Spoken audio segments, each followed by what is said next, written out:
चलिए आज हम लोग पढ़ते हैं प्रस्तावना कौशल, इंट्रोडक्टरी स्किल। प्रस्तावना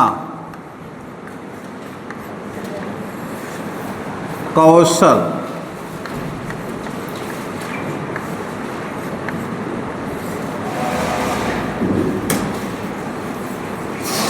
इंट्रोडक्टरी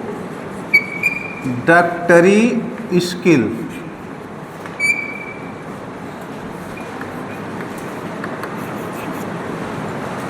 देखिए प्रस्तावना कौशल क्या होता है। प्रस्तावना कौशल किसी भी विषय या पाठ को, प्रस्तावना कौशल कहते किसे हैं? किसी भी विषय या पाठ को शुरू करने से पहले छात्रों को उस विषय के प्रति आकर्षित करना और उन्हें तैयार करना ताकि वे नई जानकारी को आसानी से समझ सके। प्रस्तावना कौशल, इस कौशल का जो यह कौशल है, इस कौशल का मुख्य कारण छात्रों को पूर्व ज्ञान के आधार पर नवीन ज्ञान ग्रहण कराना। पूर्व ज्ञान के आधार पर नवीन ज्ञान ग्रहण कराने का प्रयास होता है। इसमें प्रश्न पूछने की विधि को प्रमुखता दी जाती है और इसमें बताया जाता है कि प्रश्नों के माध्यम से ही बच्चों के मानसिक ज्ञान की जागृति होती है और जो प्रश्न पूछा जाता है उसकी संख्या 4 से 5 पर्याप्त होती है। ठीक है, 4 या 5 प्रश्न आप पूछ सकते हैं। तो यह जो स्किल है, यह सबसे महत्वपूर्ण स्किल है और इस स्किल के आधार पर आपके समस्त स्किल आपकी आती है। देखिए सबसे पहले जैसे आप जब अपनी कॉपी में बनाएंगे, सबसे पहले यहाँ लिखेंगे विद्यालय का नाम। विद्यालय का नाम, विद्यालय का नाम के बाद जो भी आपके विद्यालय का नाम हो, फिर आप लिखेंगे छात्राध्यापक, छात्राध्यापक या छात्राध्यापिका का नाम, छात्राध्यापिका का नाम जो भी होगा लिखेंगे।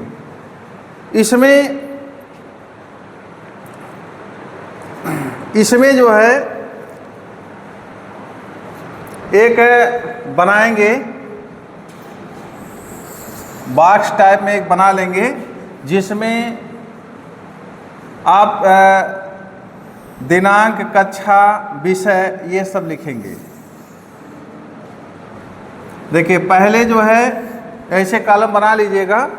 आप ऐसे सीधे भी बना सकते हैं, दिन, दिनांक, कक्षा, विषय, कालांश, समयावधि अलग अलग भी बना सकते हैं। ठीक है, यहाँ पे यहाँ लिखेंगे पहले दिनांक, दिनांक लिखेंगे, इसको ऐसे इसको 20 से जो है डिवाइड कर दे। दिनांक में आज जैसे मान लीजिए 27 तारीख है, 27/3/2025। दिनांक के बाद आपका आता है कक्षा।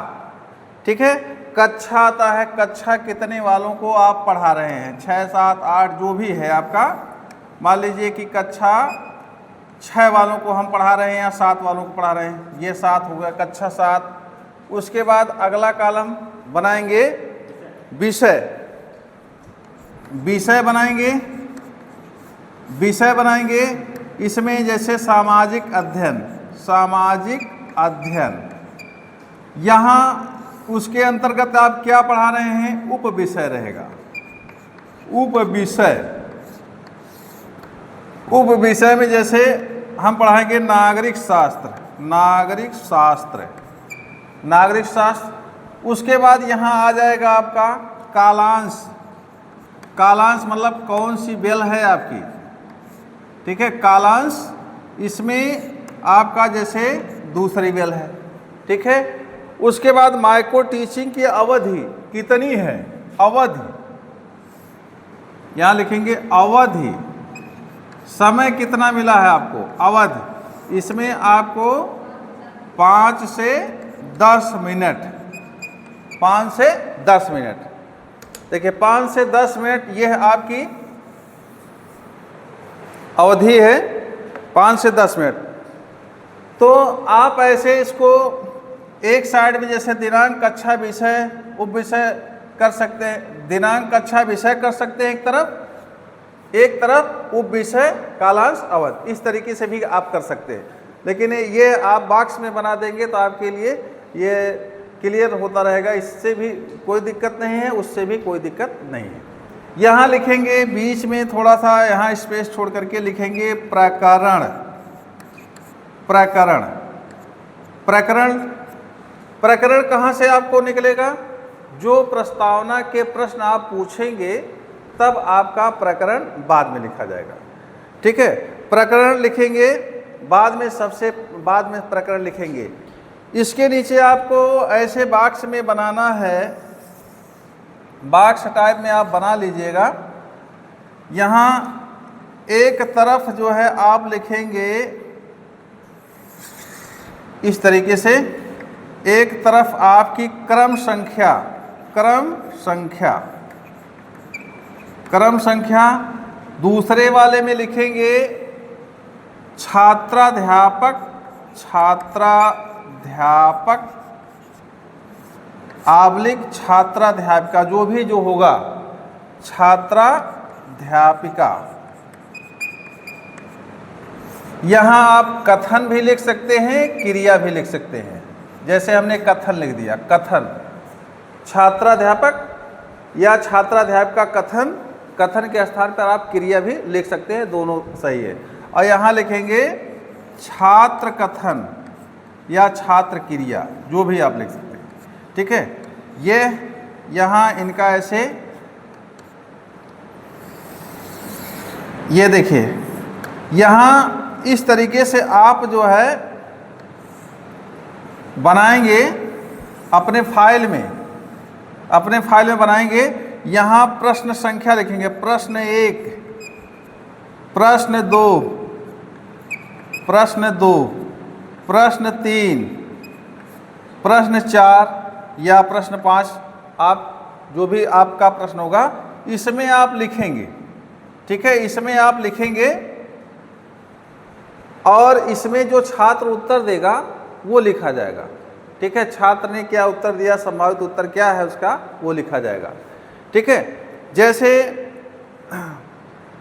पहला, जैसे प्रस्तावना के जो प्रश्न पूछे जाएंगे, पूर्व ज्ञान के आधार पर नवीन ज्ञान, यानी कि बच्चा चाहे पिछली कक्षाओं में पढ़ा हो या अपने घर पे पढ़ा हो या कहीं भी पढ़ा हो, वह कितना जानता है। ठीक है, कितना जानता है, जितना जानता है उसी के जानने के आधार पर, पहले से जो जान रहा है उसी के आधार पर आपको नवीन ज्ञान देना है। ठीक है, तो यहाँ पे जैसे अब हम प्रश्न बनाएंगे, जैसे प्रश्न पूछेंगे कि महात्मा गांधी किस देश के राष्ट्रपिता हैं। यहाँ हम अपनी फाइल पे लिखेंगे महात्मा गांधी किस देश के राष्ट्रपिता हैं, तो छात्र उत्तर देगा भारत के। ठीक है, प्रश्न जो बनाएंगे उसमें जो है एक दूसरे से संबंधित होने चाहिए, यानी कि जहाँ से उसका उत्तर आया है, जहाँ छात्र ने उत्तर दिया है उसी उत्तर के आधार पर ही हम प्रश्न फिर बनाएंगे। जैसे महात्मा गांधी किस देश के राष्ट्रपिता थे, तो भारत के। अब हम दूसरा क्वेश्चन वहीं से उठाएंगे जहाँ से उसने उत्तर दिया है। दूसरा क्वेश्चन उठाएंगे कि भारत का सर्वोच्च नागरिक कौन है। भारत का सर्वोच्च नागरिक कौन है, राष्ट्रपति है। ठीक है, राष्ट्रपति है भारत का सर्वोच्च। छात्र बताएगा कि सर्वोच्च नागरिक जो है राष्ट्रपति है। सर्वोच्च नागरिक राष्ट्रपति है। फिर हम यहीं से उठाएंगे, यहीं से उठाएंगे कि राष्ट्रपति राज्य में किसकी नियुक्ति करता है। राष्ट्रपति राज्य में किसकी नियुक्ति करता है, किसकी, राज्यपाल की। राज्यपाल की नियुक्ति करता है। अब एक समस्यात्मक क्वेश्चन, हमको राज्यपाल पढ़ाना है, एक समस्यात्मक क्वेश्चन बनाना है। यहाँ पे अगला क्वेश्चन हम पूछेंगे कि राज्यपाल के बारे में आप सब क्या जानते हैं। तो छात्र यहाँ निरुत्तर हो जाएगा, निरुत्तर हो जाएगा, कोई उत्तर नहीं देगा या कुछ थोड़ा बहुत बताएगा, लेकिन छात्र उत्तर नहीं दे पाएगा। तब यहाँ पे आप यहाँ अपनी फाइल में लिखेंगे उद्देश्य कथन। यहाँ उद्देश्य कथन में आप लिखेंगे अपनी फाइल में कि बच्चों आज हम लोग राज्यपाल के बारे में विस्तार पूर्वक अध्ययन करेंगे। ठीक है, तो यह यहाँ पे उद्देश्य कथन जैसे टॉपिक निकलता है राज्यपाल का, तो यहाँ जो प्रकरण लिखे हैं यहाँ हम राज्यपाल जो है लिख देंगे, राज्यपाल। ठीक है, ये राज्यपाल हम लिख देंगे कि बच्चों आज हम लोग, जैसे अगर वो बताता है राज्यपाल के बारे में क्या जानते हैं, कुछ नहीं जानता है या कुछ भी बताएगा निरुत्तर हो जाएगा, तो यहाँ टॉपिक लिख देंगे कि बच्चों आज हम लोग राज्यपाल के बारे में अध्ययन करेंगे। ठीक है जी। अधिकतम, जैसे अधिकतम आपका जो प्रकरण है 3 क्वेश्चन, 4 क्वेश्चन, 5 क्वेश्चन, अगर आपका क्वेश्चन बच जाता है तो उसी से रिलेटिव आप एक आध क्वेश्चन और बढ़ा लीजिए, लेकिन क्वेश्चन जो होना चाहिए, जो पूछा जाएगा वो संक्षिप्त होना चाहिए। ठीक है, हाँ, कम, वह रुचि जागृत करने वाला होना चाहिए कि छात्र जो है उसको बता दे। अब क्वेश्चन जो आप प्रस्तावना के जो प्रश्न पूछेंगे इतना लंबा भी नहीं होना चाहिए कि छात्र उसमें रुचि ना ले या उसका ध्यान जो है भटक जाए। ठीक है, ऐसा नहीं होना चाहिए। तो यहाँ पे कम से कम 4-5 क्वेश्चन जो है आप के लिए पर्याप्त होता है। जैसे आपने क्वेश्चन पूछा और छात्र ने जवाब नहीं दिया तो उसी से रिलेटिव थोड़ा सा हट करके क्वेश्चन फिर बनाइए ताकि छात्र जो है उसी पर आ जाए, क्योंकि पूर्व ज्ञान के आधार पर नवीन ज्ञान देना है। तो पहले से जितना जानता है उसी जानने के आधार पर आपको ऐसे क्वेश्चन बनाना है कि बच्चा जो है वो बता दे, और बताने के बाद वो जब बताएगा उसी के आधार पर आपको ऐसे क्वेश्चन बनाना है कि वह टॉपिक आपका निकल जाए। ठीक है, तो इस प्रकार से ये है कि यह जो प्रस्तावना कौशल है, प्रस्तावना के जो प्रश्न है, इसको जब आप बनाएंगे तो बनाने के बाद यहाँ पे ऐसे क्वेश्चन बनाएंगे कि बच्चे उस क्वेश्चन का उत्तर बता दें। ठीक है, आइए उसके बाद है कौशल के उद्देश्य। इस कौशल का उद्देश्य क्या होता है, इसको मिटा देते हैं। कौशल का उद्देश्य,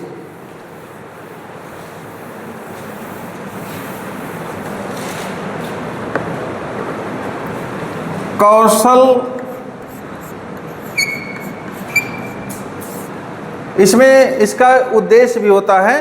तो कौशल के उद्देश्य, कौशल के उद्देश्य, एम्स ऑफ स्किल, कौशल के उद्देश्य। कौशल के उद्देश्य क्या क्या होते हैं, इसके बारे में, प्रस्तावना कौशल के क्या उद्देश्य होते हैं, थोड़ा सा इसको जान लीजिए। पहला उद्देश्य ये होता है कि छात्र शिक्षकों को छात्रों का ध्यान प्रस्तुत पाठ की ओर आकृष्ट कराने हेतु कुशल बनाना। यानी कि जो छात्र शिक्षक है, इसका उद्देश्य क्या होता है प्रस्तावना कौशल का?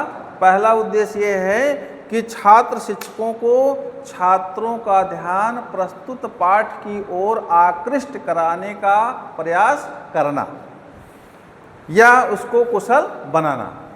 दूसरा उद्देश्य ये है, दूसरा उद्देश्य प्रस्तावना कौशल पूर्व ज्ञान के प्रश्न के लिए छात्रों को तैयार करने में छात्र शिक्षक को निपुण बनाना। दूसरा उद्देश्य पूर्व ज्ञान के प्रश्न के लिए छात्रों को तैयार करने में छात्र शिक्षक को निपुण बनाना। अगला उद्देश्य ये है कि छात्र शिक्षक को पूर्व ज्ञान के आधार पर नवीन ज्ञान जोड़ने में दक्ष बनाना, कि पूर्व ज्ञान का जो प्रश्न कैसे होगा और पूर्व ज्ञान के आधार पर नवीन ज्ञान कैसे दिया जाएगा, तो पूर्व ज्ञान के आधार पर नवीन ज्ञान दिलाने में दक्ष बनाना। अगला उद्देश्य यह है कि जो पाठ है, जो लेसन है, उस पाठ में छात्रों की रुचि उत्पन्न करने में छात्र शिक्षक को कुशल बनाना, यह उसका उद्देश्य है। और इसी उद्देश्य के आधार पर छात्र शिक्षक को यहाँ पे ऐसे प्रशिक्षित किया जाता है कि छात्र शिक्षक जो है नवीन ज्ञान के आधार पर उस पाठ में रुचि उत्पन्न करके छात्रों को नवीन ज्ञान दे सके। इसके जो है अब आगे बढ़ जाइए, कौशल के घटक, कंपोनेंट ऑफ स्किल, प्रस्तावना कौशल के घटक, कौशल के घटक, component of skill, component of skill, component of skill, प्रस्तावना के घटक। घटक क्या होता है? घटक जो है यहाँ पे यह जो कौशल के जो घटक है, यह छात्र जो होता है, जो छात्र शिक्षक होते हैं, उसको स्वयं करना होता है। छात्र जो शिक्षक, छात्र जैसे आप लोग छात्राध्यापक छात्राध्यापिका हैं, तो आपको स्वयं वो कार्य करना होता है। कैसे क्या करना है? छात्रों, कौशल के घटक में पहला घटक ये है, छात्रों के पूर्व ज्ञान से प्रश्न एवं कथनों को संबंधित करना। पूर्व ज्ञान से प्रश्नों एवं कथनों को संबंधित करना, कथन और प्रश्न को संबंधित करना। मतलब ये है कि जैसे आप अगर पूछ रहे हैं कि उत्तर प्रदेश की राजधानी कहाँ है, तो आप लखनऊ बताएंगे, तो दूसरा क्वेश्चन ये नहीं पूछेंगे कि उत्तर प्रदेश से संबंधित होना चाहिए। दूसरा क्वेश्चन ये नहीं पूछना चाहिए कि भारत का प्रथम प्रधानमंत्री कौन था, ऐसा नहीं होना चाहिए। जो भी आप पूछेंगे इसी से रिलेटिव है, ठीक है। तो यहाँ ये है कि छात्रों को पूर्व ज्ञान से प्रश्न एवं कथनों को संबंधित करना। जो भी आप प्रश्न पूछेंगे, जो भी कथन आपका रहेगा, एक दूसरे से क्वेश्चन रिलेटिव होंगे, उससे हट करके नहीं होंगे। अगला ये है कि कथनों एवं प्रश्नों को श्रृंखलाबद्ध करना। अगला जो घटक है, कथन एवं प्रश्न, जो भी आपके प्रश्न होंगे उसकी एक कड़ी होनी चाहिए, ठीक है, एक कड़ी होनी चाहिए। वो उस कड़ी के माध्यम से आपको प्रश्न पूछना है, प्रश्न को बनाना है। ये नहीं कि यहाँ पे अब पूछा जाए कि भारत का राष्ट्रपति कौन है, तो यहाँ पे बताएंगे, तब ये सीधा नहीं पहुँचना है कि लंदन के महाराजा का या महारानी का क्या नाम है, ये नहीं हो, यानी कि उसकी एक श्रृंखला होनी चाहिए। क्योंकि छात्रों में आप एक प्रकार से रुचि जागृत करके पूर्व ज्ञान के आधार पर नवीन ज्ञान देने का प्रयास करेंगे, तो यहाँ पे जो प्रश्न होंगे, कथन होंगे, उनकी एक कड़ियाँ होनी चाहिए, कड़ी जो है टूटना नहीं चाहिए। अगला ये है कि छात्रों का ध्यान एवं रुचि को ध्यान में रखते हुए प्रश्न को बनाएंगे। जो भी आप प्रश्न को बनाएंगे वो छात्रों के ध्यान और रुचि को रखते हुए वो प्रश्न बनाएंगे कि छात्र उन प्रश्नों का उत्तर दे दें। और यहाँ पे ये भी है कि प्रस्तावना के जो प्रश्न ऐसे बने कि वह प्रभावपूर्ण हो, लगे कि आप प्रश्न पूछ रहे हैं और छात्र भी उससे प्रभावित हो।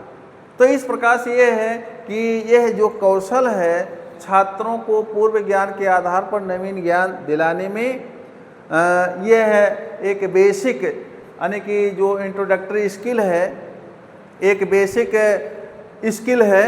इसके माध्यम से इसी के आधार पर आपके सारी स्किलें हैं और इसके आधार पर छात्र को ऐसे प्रश्न बनाएंगे, ऐसे प्रश्न का निर्माण करेंगे कि उसके आधार पर वह नवीन ज्ञान को ग्रहण कर सके। तो ये आज का आपका प्रस्तावना कौशल था, ये आपका पूरा हो गया।